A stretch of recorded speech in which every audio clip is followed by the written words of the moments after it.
सीतामढ़ी में जनता दल यूनाइटेड ने अपना उम्मीदवार उतारा है देवेश चंद्र ठाकुर को। उम्मीदवार यहाँ बदला है। एमवाई समीकरण का जो प्रकोप है वो प्रकोप धीरे धीरे कम हुआ है लालू के लिए। जी, नीतीश कुमार ने कई बार कहा है कि कोई भी हमारे साथ अगर धोखा करेगा तो मैं सबको देख रहा हूँ। तो ऐसे कितने लोग हैं जिनको देवेश चंद्र ठाकुर ने मदद किया है, इस सब में कहीं पीछे वो नहीं रहे हैं। अब जो वर्तमान स्थिति बनी है उसमें देखना दिलचस्प यही होगा कि देवेश चंद्र ठाकुर का जो इतने दिनों का राजनीतिक सफर रहा है। पनोरमा ग्रुप, जो सोचता है वो करता है, आपके अपने सपनों का आशियाना। नमस्कार, महाभारत 2024 में आप सभी दर्शकों का एक बार फिर से बहुत बहुत स्वागत है। पांचवें चरण के चुनाव की तरफ बढ़ेंगे क्योंकि चौथा चरण समाप्त हो गया है और धीरे धीरे अब एक एक करके सभी चरण के चुनाव समाप्त हो रहे हैं। 7 चरण में बिहार में चुनाव हो रहे थे और 7वें चरण में अंतिम दिनों में पटना और आसपास के तमाम जो क्षेत्र हैं उस पर भी हम चर्चा करेंगे। लेकिन चौथे चरण का कल शाम 6 बजे मतदान समाप्त हुआ। अब इंतजार है 20 तारीख का, यानी 20 तारीख को 5वें चरण का चुनाव होगा, जिसमें सीतामढ़ी, मधुबनी, मुजफ्फरपुर, सारण और हाजीपुर की जो सीट है, ये सीट भी काफ़ी हॉट सीट है। चिराग पासवान से लेकर राजीव प्रताप रूडी और कई जो दिग्गज हैं इस बार चुनाव मैदान में हैं। तो क्या होगा? लालू प्रसाद यादव ने क्या फील्डिंग टाइट की है अपनी बेटी के लिए? रोहिणी आचार्य सारण में है, हाजीपुर में भी अपने उम्मीदवार को उन्होंने खड़ा किया है। वही बात अगर अन्य क्षेत्रों की करें तो अन्य क्षेत्रों में भी तेजस्वी खूब घूम घूम के प्रचार प्रसार किए हैं, कमर दिखाए हैं अपना टूटा हुआ। तो क्या लालू प्रसाद यादव ने जो फील्डिंग टाइट की है इससे भारतीय जनता पार्टी डर गई है? चलिए, महाभारत 2024 में आज इसी विषय पर चर्चा होगी। बाबा हमारे साथ जुड़ गए हैं।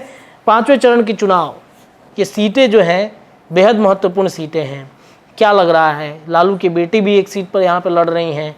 कुछ उम्मीद है उन सीटों पर जिन सीटों पर 5वें चरण में चुनाव होगा? देखिए, पहले चरण में 4 सीटों पे, दूसरे चरण में 5 सीटों पे, तीसरे चरण में 5 सीटों पे, चौथे चरण में 5 सीटों पे, ये सब मिला करके 19 सीट हो जाते हैं। और ये जब 5वां हो जाएगा, 5वें चरण का 5 सीट का हो जाएगा तो 24 सीट हो जाएगा। यानी लगभग आधा से ज़्यादा हम लोग अब तक वोटिंग देख चुके हैं, जिसका आंकड़ा भी हमारे पास है कितने प्रतिशत वोटिंग हुए हैं। वोटिंग कम और ज़्यादा होने के कारण क्या होते हैं, ये सारी चीज़ें हम चर्चा कर चुके हैं। लेकिन 5वां चरण बड़ा ही महत्वपूर्ण है। महत्वपूर्ण इसलिए है कि यहाँ भारतीय जनता पार्टी की अग्नि परीक्षा है और इस लड़ाई में लालू प्रसाद से सीधी लड़ाई है। तो इसका मतलब हो जाता है कि इस लड़ाई में और कोई नहीं बल्कि सीधे लालू और भाजपा की लड़ाई आमने सामने। हालांकि एक सीट पर चिराग पासवान आमने सामने हैं, लेकिन जब ये पूरा आंकड़ा हम देख रहे हैं तो इसके देखने के साथ साथ एक बात साफ नजर आ रही है कि लालू प्रसाद ने जो जाल बिछाया है उस जाल में कहीं ना कहीं, भले ही पूरी तरह नहीं हो, कभी कभी आप देखते हैं ना कि आप बंसी लगाते हैं तो मछली पूरा नहीं फंसती है, थोड़ा सा फंसती है और झटका जब देती है तो निकल के भाग जाती है। तो कहीं ऐसा ना हो कि लालू प्रसाद के इस जाल में बिछाए हुए में पूरा फंस जाए। अगर आधा फंसते हैं तो निकलने का चांस है, लेकिन पूरा फंस गए तो गए। अब इसमें आप सीतामढ़ी की बात कर लीजिए। सीतामढ़ी में जनता दल यूनाइटेड ने अपना उम्मीदवार उतारा है, देवेश चंद्र ठाकुर को। उम्मीदवार यहाँ बदला है। बहुत सारा झमेला आपने देखा होगा शुरुआती दौर में। देवेश चंद्र ठाकुर की उम्मीदवारी जैसे ही अनाउंसमेंट हुई, देवेश चंद्र ठाकुर ने, जब नीतीश कुमार उधर पार्टी के अध्यक्ष बन रहे थे, ललन सिंह बाहर हो रहे थे, और उसी दिन कार्यकारिणी की मीटिंग में देवेश चंद्र ठाकुर का कहना था कि उन्होंने देवेश चंद्र ठाकुर को एक सीट अनाउंस कर दिया था कि आप सीतामढ़ी चुनाव लड़ रहे हैं, और वहाँ तैयारी भी शुरू हो चुकी थी उनकी। इसको लेकर के पार्टी के भीतर भी काफी बवेला हुआ। उस समय महागठबंधन में थे, महागठबंधन में भारी बवेला हुआ कि आप कैसे अनाउंस कर सकते हैं भाई। ये सारी बातें कहीं ना कहीं इशारा कर रही थी कि झमेला तो होना है। अब यहाँ जो है राष्ट्रीय जनता दल ने एक नया खेल खेल दिया है। यहाँ आप समझिए कि पहले से लोगों में टेंशन का कारण था कि वैसे से छीन करके सीट दिया गया है एक सवर्ण को, इसका वो झमेला चल रहा था कि ओबीसी इस पर हमेशा लड़ता रहा है। ये सारा झमेला खत्म करके अब जो वर्तमान परिस्थिति बनी है उसमें देवेश चंद्र ठाकुर का ग्राफ बढ़ा है। लेकिन एमवाई समीकरण कैसे आप मानते दीजिएगा, हालांकि एमवाई समीकरण का जो प्रकोप है वो प्रकोप धीरे धीरे कम हुआ है लालू के लिए। लेकिन देवेश चंद्र ठाकुर और अर्जुन राय के बीच में जो लड़ाई है उस लड़ाई में पिछला अगर हम देखते हैं तो सुनील कुमार पिंटू ने 2.5 लाख से इसी अर्जुन राय को हराया था। जी, लेकिन तब परिस्थितियां दूसरी थी। थी। परिस्थितियां थी राष्ट्रवाद वाली, और उस समय ये नहीं कोई देख रहा था कि जदयू है कि भाजपा है कि एलजेपी है, कौन है उससे कोई मतलब नहीं है, सीधे है कि देश बचाना है तो मोदी को लाना है। बिल्कुल। और ये नारा हिट कर गया, जहां सुनील कुमार पिंटू जीत गए थे 2.5 लाख रुपए। जी। अब 2019 का अगर बात करें तो यहाँ लगभग 60% से थोड़ा कम 59.28% वोट हुआ था 2019 में। इस बार जो वोटिंग का ट्रेंड है, घट रहा है वोट, उससे बहुत सारे असमंजस की स्थितियां पैदा हो रही है। अब देवेश चंद्र ठाकुर जितना मेहनत किए हैं और जितना उनके लिए एनडीए गठबंधन ने मेहनत किया है, वो कितना फलता है, क्योंकि राष्ट्रीय जनता दल, जैसा कि आपने बताया भी कि राष्ट्रीय जनता दल भी कम मेहनत नहीं कर रही है। और अर्जुन राय उस टीम के हिस्सा है जो टीम देवेश चंद्र ठाकुर के विरोध में मीटिंग कर रहा था जी। तो निश्चित रूप से वो लोग जो विरोध में थे वो विरोध में रहेंगे, ये एक बड़ा कारण बनता हुआ दिखाई दे रहा है। यानी सीतामढ़ी 5वें चरण में जो चुनाव है ये वोटिंग पर आधारित है, और वोटिंग का प्रतिशत कितना बढ़ता और घटता है उससे ये पता चलेगा कि यहाँ की जनता क्या फैसला करती है जी। ये एक चीज़ और है इसमें कि मान लीजिए कि अब तो जदयू के कई लोग वहाँ पर उम्मीदवारी कर रहे थे सीतामढ़ी में कि भाई हम लड़ेंगे, क्या वो देवेश चंद्र ठाकुर के साथ हैं आज प्रचार प्रसार में या बैक सपोर्ट में? देखिए, सामने से तो लग रहा है, और सामने से लग क्या रहा है, नीतीश कुमार ने कई बार कहा है कि कोई भी हमारे साथ अगर धोखा करेगा तो मैं सबको देख रहा हूँ। सनी हजारी और उनके पिता के बारे में जमीनी हकीकत जो है ना, जमीनी हकीकत में विरोध का सामना तो जरूर करना पड़ा था। कई लोग आप देखे होंगे कि जदयू के भी उसमें लिस्ट में शामिल थे, कई लोग बीजेपी के भी शामिल थे जो देवेश चंद्र ठाकुर का विरोध कर रहे थे, उसमें सभी वर्ग के लोग थे। अगर जमीनी स्तर पे देवेश चंद्र ठाकुर, जैसा कि मेरी जानकारी हो रही है, जो मेरे सूत्र बता रहे हैं कि देवेश चंद्र ठाकुर ने जमीनी स्तर पर कार्यकर्ताओं को एक साथ जोड़ने की कोशिश की है, क्योंकि उनका एक लंबा कार्यकाल रहा है, एमएलसी रहे हैं, कई टर्म एमएलसी रहे हैं, इसके बाद विधान परिषद के सभापति भी रहे हैं, तो एक प्रभाव उनका है। दूसरा, मैं कहीं सुन रहा था, उन्हीं के कोई करीबी बता रहे थे कि देवेश चंद्र ठाकुर ने इतना अपने क्षेत्र में काम किया है, कितने लोगों के लिए कोऑबलाइज किया है जो खुद ही उनके पास उसका लिस्ट नहीं है। अचानक से एक बार चुनाव प्रचार में ही जा रहे थे, पिछले चुनाव में जब एमएलसी का चुनाव लड़ रहे थे, तो एक सज्जन आए उनके पास, उनका पैर छू के प्रणाम किए और बोले कि आप मेरे लिए भगवान हैं। बोले कि नहीं, ऐसा तो कुछ नहीं है। तो बोले आप हमको नहीं पहचान रहे हैं, लेकिन हमको ज़रूरत पड़ा था, हम दिल्ली गए थे तो आपने मेरा मदद किया था, और अस्पताल में थे, मेरे पास पैसा नहीं था तो आपने मदद किया था। हालांकि राशि तो हम नहीं खोलेंगे कितना राशि था, लेकिन देवेश चंद्र ठाकुर ने मदद किया था। वो आदमी उसे बोल रहा था, और ये एकदम समझिए कि नहीं होता है कि दिल से निकला हुआ बात था, उस तरह की बातें सामने आ रही। देवेश चंद्र ठाकुर ने कहा कि मुझे याद नहीं है। तो ऐसे कितने लोग हैं जिनको देवेश चंद्र ठाकुर ने मदद किया है, इस सब में कहीं पीछे वो नहीं रहे हैं। अब जो वर्तमान स्थिति बनी है उसमें देखना दिलचस्प यही होगा कि देवेश चंद्र ठाकुर का जो इतने दिनों का राजनीतिक सफर रहा है वो कितना कारगर होता है, जमीन पर कैसे वो इस 5 पांडव वाली जो टीम है इसके जमीनी कार्यकर्ता को ठीक कर पाते। ऊपर तो सब ठीक लग रहा है, लेकिन मेन जमीनी कार्यकर्ता है, वही वोट को इधर उधर करता है। सीतामढ़ी के बाद अब कौन सी सीटें हैं? मुझे मधुबनी की चर्चा होनी चाहिए। मधुबनी में भी काफी लड़ाई तेज है, और वहां पर क्या परिस्थिति है इस वक्त? देखिए, मधुबनी की लड़ाई में भारतीय जनता पार्टी ने एक प्रयोग जरूर किया है। इससे पहले भी प्रयोग किया था जो असफल रहा। पिछली बार यहाँ से वीआईपी चुनाव लड़ी थी, उससे पहले शकील अहमद भी उसमें उसी चुनाव में लड़े थे, जो तीसरे नंबर पे थे। इस मधुबनी की सीट पर हुकुमदेव नारायण का सिक्का रहा है।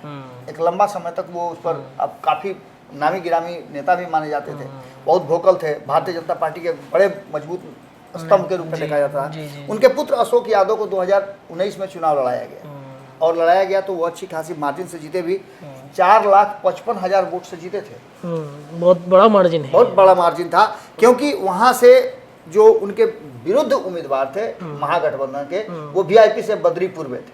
अच्छा। जिन बद्री पूर्वे को आपने देखा होगा कि चुनाव खत्म होते ही उन्होंने बहुत सारे आरोप लगाते हुए मुकेश सहनी पर और राष्ट्रीय जनता दल में चले गए थे। वहां वोटिंग का जो 2019 में था वो 53.72 मतलब 54% के आसपास वोट हुआ था, जो 17,92,000 मतदाताओं ने अपने वहां मतदाता है, जिसमें से मान के चलिए कि 50% मतदाताओं ने 53% से ज़्यादा लोगों ने मताधिकार का प्रयोग किया था।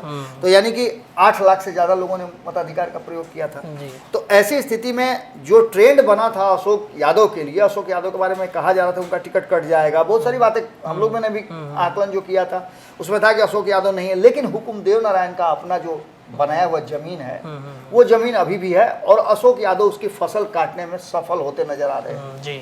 इसके अलावे अली अशरफ फातिमी पुराने नेता हैं, जी। राष्ट्रीय जनता दल से कई बार वो दरभंगा से जीत चुके हैं, इस बार उनको मधुबनी टिकट दिया गया है।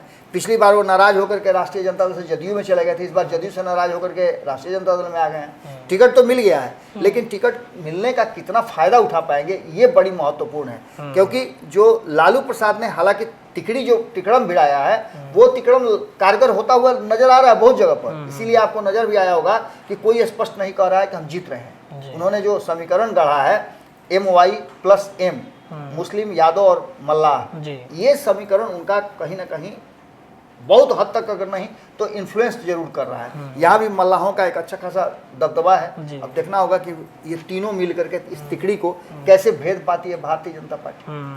मधुबनी के बाद मुजफ्फरपुर, यहाँ पर तो लड़ाई मतलब पलट गई, जिनको देना चाहिए था टिकट वो नहीं दिए, वहाँ तो बागी हो गए, वो अलग पार्टी उन्होंने ज्वाइन कर लिया। मुजफ्फरपुर की क्या स्थिति है? बड़ा दिलचस्प है।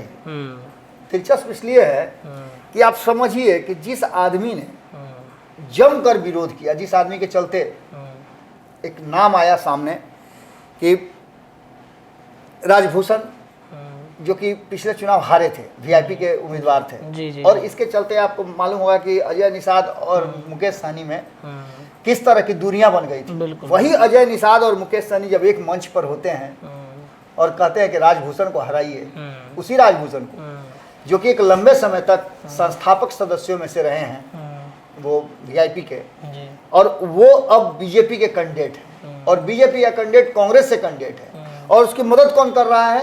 तो मुकेश सहनी, जिनकी अपनी पार्टी VIP है, वो भी मुजफ्फरपुर सीट चाह रहे थे। लेकिन ये सारा समीकरण घटा बढ़ा करके देखा जाए तो बड़ा अजीब लगता है कि 2019 में यहाँ सबसे अधिक वोटिंग हुआ था, 61% से ज़्यादा यहाँ वोटिंग हुआ था। इसके बाद 2014 में भी 58% वोटिंग हुआ था, और दोनों बार जीत करके आए थे अजय निषाद। अब राजभूषण निषाद चूंकि वहाँ डॉक्टर हैं, फुल टाइम पॉलिटिशियन नहीं है, एक ये भी एक बात होगा।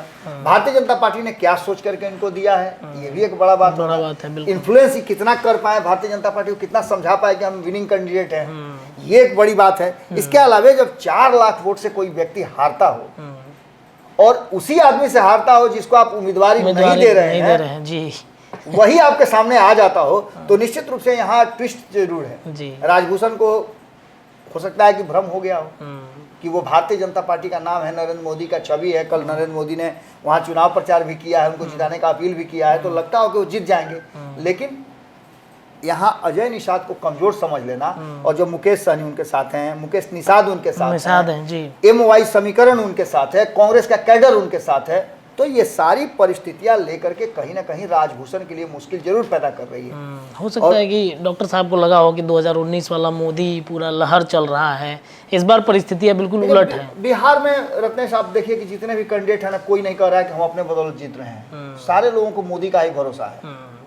जब उपेंद्र कुशवाहा ऐसा जमीनी नेता कह रहा हो कि हमको तो मोदी से मतलब है, जिसको जिताना है वो मोदी को जिताएगा, हमको थोड़े जिता रहा है, तो आप समझ सकते हैं कि किस तरह की बात सामने आ रही है। यानी कि सीधी तौर पे अगर देखा जाए तो मुजफ्फरपुर की लड़ाई बहुत कड़ी होने जा रही है। यहाँ 17,30,000 के आसपास मतदाता हैं जो अपने मताधिकार का प्रयोग करेंगे, और अब तक इनमें से लगभग 9 लाख से ज़्यादा लोगों ने अपने मताधिकार का प्रयोग किया है, जो 2 चुनाव 14 और 19 का हवाला दे रहे हैं। अब देखना होगा 2024 के चुनाव में राजभूषण निषाद और नरेंद्र मोदी का जो रैली है वो कितना असर डालता है। और यहाँ भी वही स्थिति है कि जमीनी कार्यकर्ताओं को जो तुरंत आए हैं, कई लोग यहाँ इंतजार में थे कि हमको मिलेगा, हमको मिलेगा, हमको मिलेगा, वो क्या करते हैं जमीनी स्तर पर, ये बड़ा दिलचस्प होगा। लेकिन अजय निषाद को आप कमजोर नहीं समझ सकते हैं, कांग्रेस से है इसलिए आप उनको कमजोर समझ लिएगा, ऐसा नहीं है। 2 बार के सांसद हैं, उनके पिता भी रहे हैं, वो जमीन उनकी रही है, वहाँ के लोगों से उनका सीधा जुड़ाव भी है। तो ये सारी चीज़ें कहीं ना कहीं नजर आती हैं। जी, अब आते हैं सारण लोकसभा क्षेत्र पर।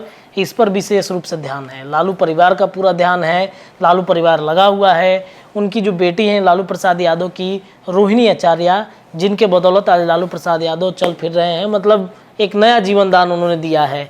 तो बेटी कितना कमाल कर पाएगी सारण लोकसभा क्षेत्र पर? देखिए, सिंपैथी तो है, इसमें कोई दो राय नहीं है, लेकिन उस सिंपैथी को आप पॉलिटिक्स से जोड़ के देखिएगा और उसका लाभ उठाना चाहिएगा, तो कहीं ना कहीं लोगों के मन में ये बात आ जाती है। जितना रोहिणी आचार्य को लेकर के हम सभी ने ये बात कही थी, अगर अच्छा होता रहा उनको राज्यसभा भेज दिया जाता, क्योंकि जब इतना सब कुछ था ही तो उनको गिफ्ट देना ही था, तो राज्यसभा भेजा सकता। लेकिन चुनावी रण में उतारने का मतलब सीधा है कि जो लालू प्रसाद को लगातार यहाँ से हार मिलती रही है, यहाँ से उनके समधी हारे चंद्रिका राय, यहाँ से उनकी पत्नी हारी राबड़ी देवी, और हराने वाले दोनों समय में राजीव प्रताप रूढ़ी रहे। इस बार उनकी बेटी के सामने राजीव प्रताप रूढ़ी हैं। तो लालू प्रसाद ने जिस तरह से वहाँ जमीन पर जाकर के खुद चुनाव प्रचार प्रसार का काम संभाला है, सुनील सिंह को हाथ में कमान दिया गया है। हालांकि सुनील सिंह पिछले 10 दिनों से तो नजर नहीं आ रहे हैं, नजर नहीं आ रहा है, जब से बयान दिए हैं तब से गायब हैं, नजर नहीं आ रहे हैं। लेकिन खैर, नजर आ रहे हैं कि नहीं आ रहे हैं ये तो उन लोगों का व्यक्तिगत मामला है। हो सकता है दूसरे क्षेत्र में प्रचार कर रहे हो, रोहिणी है ही नहीं ना, उसमें है ही नहीं, उनको बिहार से ही बाहर रहना पड़ रहा है। अच्छा अच्छा, हो सकता है उनका व्यक्तिगत कारण हो। जी, कई जगह उनकी तस्वीरें आई हैं जहाँ बड़े बड़े लोगों से मुलाकात कर रहे हैं। तो शुरुआत तो उन्होंने बहुत अच्छा किया था, ऐसा लगा था कि राजीव प्रताप रूढ़ी को अकेले पटक देंगे, रोहिणी की जरूरत भी नहीं पड़ेगी। लेकिन अचानक से ये सारी बातें बदलती हुई नजर आ रही है। हो सकता है कि देखिए, राष्ट्रीय जनता दल को बड़ा भारी फेरा है।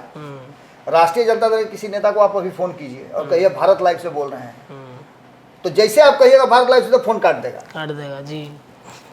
कारण कि उनके दिमाग में है कि अरे ये सब तो ज्ञान देता है, ये सब तो सही बात सच सच बोल देता है, या झूठ का आवरण पहन करके और दिन में रात का अंदेशा करना है।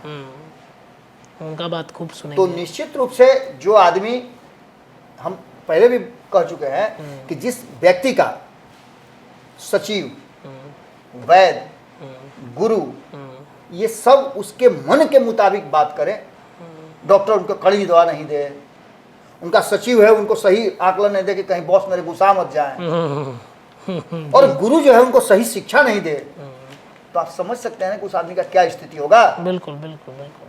सीधी सी बात है कि तेजस्वी यादव और राजद के साथ यही सबसे बड़ा दुखद पहलू हो गया है। 2020 में बन गए थे। मैं कई लोगों का नाम कई बार ले चुका हूँ।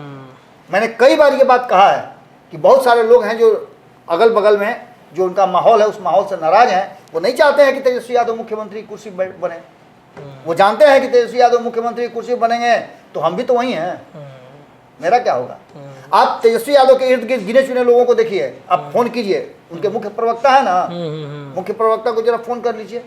आज संयोग से हमारे रिपोर्टर आए हैं बाहर से, दूसरे चैनल से, तो शायद उनके नंबर में वही फीड होगा। उन्होंने फोन उठा लिया और जैसे वो बोले कि हम तो भारत लाइव से बोले, नहीं बोले कि नहीं सर 1 मिनट भी बोल दीजिए ना, 2 मिनट भी बोल दीजिए, ये मुद्दा आप ही से जुड़ा हुआ है मुंगेर का। तो उसमें वो बोले भी हैं, तो आप देखिएगा कि किस तरह की बात बोले हैं।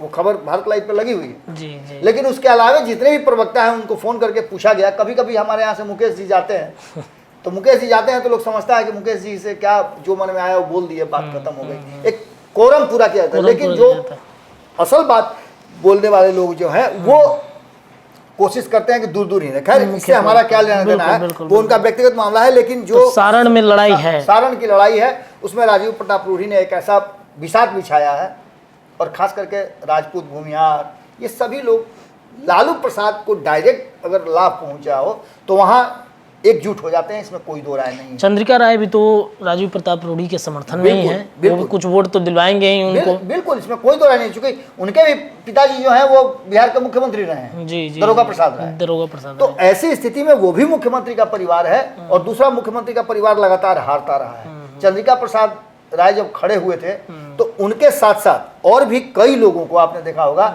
साथ उनका दिए थे, प्रचार करने गए थे। तेज प्रताप खाली उनका विरोध किए थे, लेकिन बाकी सारे परिवार के लोगों ने सपोर्ट किया था। उसके बावजूद भी वो चुनाव हार गए और अच्छी खासी हारे, लगभग 3,60,000 से हारे थे। तो ये मार्जिन बहुत बड़ा है। इस बार भी मार्जिन कम हो सकता है, लेकिन ये कहना कि रोहिणी आचार्य क्लीन स्वीप कर रही हैं, ये थोड़ा सा मुश्किल लग रहा है। क्योंकि राजीव प्रताप रूढ़ी को जब भारतीय जनता पार्टी ने ये जानते हुए, ये कहते हुए, ये सारे सर्वे बता रहे थे उनका टिकट कटेगा, उनकी भाजपा से अच्छी मित्रता के ऊपर के लोगों से नहीं रह गई है, लेकिन उसके बावजूद टिकट मिलने का मतलब है कि राजीव प्रताप रूढ़ी और उनके लिए प्रधानमंत्री का खुद चुनाव प्रचार करने जाना बहुत सारी बातों को कहीं ना कहीं चिन्हित करता है। लेकिन लालू का तिकड़म आप भूल नहीं सकते। लालू जो तिकड़म तो लगाए ही होंगे, तो यहाँ भी वो तिकड़म काम जरूर करेगा। जी चलिए, अब हाजीपुर की सीट पर आते हैं। चिराग पासवान की सीट है। कल हम हाजीपुर की सीट पर भी गए थे बाबा, नरेंद्र मोदी का वहाँ पे कार्यक्रम था। धूल फांकते नजर आए थे चिराग पासवान। जब काफिला निकल रहा था पूरा एकदम धूल धूल हो गया था, वो बिना उसकी परवाह किए चिराग लोगों से मिल रहे थे, जुल रहे थे। तो मतलब क्या लग रहा है चिराग कितना धूल फांके ये तो हम नहीं बता पाएंगे, क्योंकि वहाँ आप थे, लेकिन आप कितना धूल फांके चिराग के साथ मैंने वो देखा है। जी, जी, जी। आपकी आवाज नहीं निकल रही थी, आपकी रात में आए तो तबीयत खराब हो गई, आज सुबह आपको उसका काफी कुछ दिक्कत महसूस करना पड़ा, दवाई लेना पड़ा। तो ये तो जरूर बता रहा था। और सबसे बड़ी बात ये कि जब आप लोगों से बात कर रहे थे तो लोगों का जो जोश हम मुझे दिखा ना, वो कुछ अलग कहानी कह रहा था। और ये क्रेज चिराग के लिए है। तो यहाँ आप लड़ाई की बात कर रहे हैं, तो जब पशुपति कुमार पारस ने 2 लाख से अधिक वोटों से हराया शिवचंद्र राम को, तो आप चिराग पासवान की बात क्या कीजिएगा। चिराग पासवान का यहाँ अपर हैंड है। प्रधानमंत्री नरेंद्र मोदी वहां जाकर के उनका प्रचार करते हो, जबकि चिराग पासवान अपने आप में स्टार हैं। उन्होंने कहा कि अब रामविलास जी से ज्यादा वोट चाहिए हमको, तब जाके उनकी आत्मा को शांति मिलेगी। 2019 में यहाँ 55% से ज्यादा वोट हुआ था। 2014 में 54% वोट हुआ था। यहाँ के वोटरों का मिजाज जो है ना, वो रामविलास के परिवार और उनके प्रति है। तो चिराग पासवान उनके पुत्र हैं, उनके उत्तराधिकारी हैं। और इससे भी बड़ी बात है कि उन्होंने जब अपनी यात्रा शुरू की थी, जब उनका परिवार और पार्टी टूटा था, तो उन्होंने हाजीपुर की जनता के बीच ही जाकर के कहा था कि आप मुझे आशीर्वाद दीजिएगा कि नहीं दीजिएगा। अगर आप आशीर्वाद दीजिएगा तो यहाँ से मेरी राजनीति शुरू होगी, नहीं दीजिएगा तो मेरी राजनीति यहीं स्टॉप हो जाएगी, क्योंकि ये मेरे पिता की कर्म भूमि रही है और इसी ने मुझे भी राजनीति में लाया है। क्योंकि अगर ये सपोर्ट हाजीपुर की जनता का नहीं होता तो मेरे पिता इतना बड़ा राजनीतिज्ञ नहीं होते जी, और इतना बड़ा राजनीतिज्ञ नहीं होते तो मुझे ज्ञान नहीं मिलता, और मुझे ज्ञान नहीं मिलता तो ये सारी बातें कहीं ना कहीं बदल जाती। और इसका नतीजा क्या होता, सब कुछ समझ रहा। तो हाजीपुर में आप बेहतर बताइएगा, 18,23,000 यहाँ मतदाता हैं जो मताधिकार का प्रयोग करेंगे।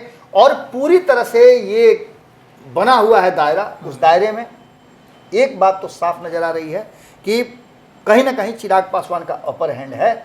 यहाँ पासवान वोटर इन्फ्लुएंस करते हैं, बाकी के सवर्णों का वोट भी उनको जाना सवर्णों का वोट भी उनके साथ है। तो ऐसी स्थिति में यहाँ की लड़ाई बहुत बड़ी नहीं है। यानी 5वें चरण की बात अगर करें तो एकमात्र फैक्टर यहाँ यही नजर आता है कि लालू का जो है वो तिकड़म जो है कितना काम करता है, उसी पर सब कुछ टिका हुआ है।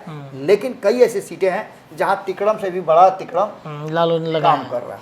चलिए, 5वें चरण के ये 5 सीटें मुजफ्फरपुर से लेकर हाजीपुर तक, सारण, मधुबनी, और जो चर्चाएं चल रही हैं इन सीटों पर, इस पर महाभारत 2024 में बाबा ने एक एक सीटों पर ब्यौरा बताया है क्या होने वाला है। लालू का तिकड़म जो है वो कितना कारगर होगा, वो 20 तारीख को हम देखते हैं। फिलहाल महाभारत 2024 में इतना ही। जुड़े रहिए भारत लाइव के साथ। तमाम अपडेट चुनाव से जुड़ी सबसे पहले आपको भारत लाइव पे मिलेगी। धन्यवाद। पनोरमा ग्रुप, जो सोचता है वो करता है। अगर ये वीडियो पसंद आई और वह बिहार के राजनीति और बिहारियत से सरोकार रखेनी तो सब्सक्राइब बटन दबा के चैनल के सब्सक्राइब कर ली। ओजे एगो घंटी बा, ओकरा बटन दबा देला से कुल सटीक और मारक खबर रुआ मुफ्त में मिल जाई। अगर रुआ पत्रकारिता के हमनी के नया प्रयोग में सहयोग कर चाहतानी तो ज्वाइन बटन दबा दी। पेटीएम नंबर नोट कर ली 9386816700। धन्यवाद।